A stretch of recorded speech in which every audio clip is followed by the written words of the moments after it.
Your $7 coffee could make you $300,000 and you don't even know it. The average person spends $7 a day on coffee. That's almost $200 a month. If you took that $200 a month and instead invested it into the S&P at a 10% rate of return, that $200 a month could grow to $300,000 in 30 years. And that is all due to the magic of compound interest. Almost 75% of that return will be interest that you've earned on just putting away $200 a month over time.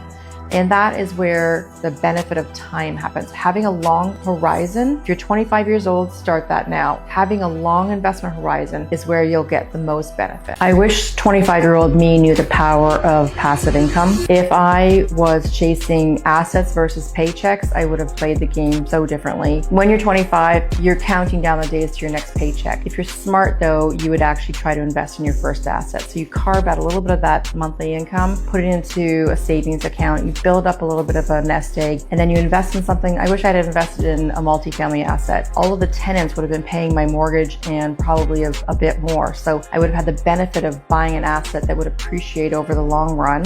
You know, if I had that asset now, 30 years later or so, it would be worth a tremendous amount of money. And I would have been sweeping all that passive capital. So I would just urge you to take action. A lot of people spend a lot of time thinking about these things and just think, I can't do that. I don't even know how to do it. Find a mentor, find the information, go online, get the information, get smarter, and just take action. If we had to start all over again, this is what we would do. Number one, we'd educate ourselves. Books, podcasts, mentors, anywhere you can get smarter on the space, how to invest, what's the ultimate end goal for investing, what are those magical terms that seem so mystical right now? How do you get smarter in the space, and how can you learn as quickly as you possibly can? 2, I'd focus on building my credit and saving for my down payment. I'd be sure to not overextend my credit cards and pay off my credit cards every month on time. And I would set aside a little bit each month towards my savings so that I have that little nest egg, and I would set it and forget it. And number 3, I'd start small. I would get a duplex or participate in a syndicate deal where you're not exposed to too much risk and you can manage your risk. It feels less risky when you're partnering with people or you're starting out small. So I would focus on learning the ropes without exposing yourself to too much risk. Simplicity is key.